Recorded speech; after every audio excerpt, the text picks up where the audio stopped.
একসময় একটি ছোট্ট গ্রামে লিও নামে এক দরিদ্র ছেলে বাস করত। সে ছবি আঁকতে ভালোবাসত, কিন্তু তার কাছে কাগজ বা পেন্সিল ছিল না।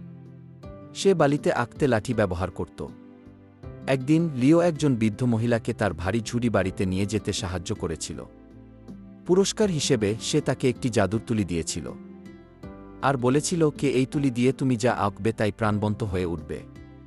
উত্তেজিত হয়ে লিও বাড়ি ছুটে গেল এবং একটি রুটি আঁকল। তাৎক্ষণিকভাবে এটি বাস্তবে পরিণত হল। সে ফল আঁকল এবং সেগুলি তাজা এবং রসালো দেখাল। সে গ্রামের সবার সাথে তার উপহার ভাগ করে নিল, অভাবীদের জন্য খাবার, পোশাক এবং এমনকি ঘরও আঁকল। কিন্তু শীঘ্রই লোভী রাজা লিওর জাদুর তুলির কথা শুনতে পেল।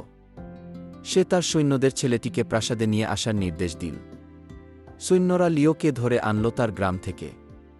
তারপর রাজা তাকে বলল, আমাকে একটা সোনার পাহাড় এঁকে দাও। রাজার দাবি শুনে লিও কিছুক্ষণ ভেবে রং করতে শুরু করল।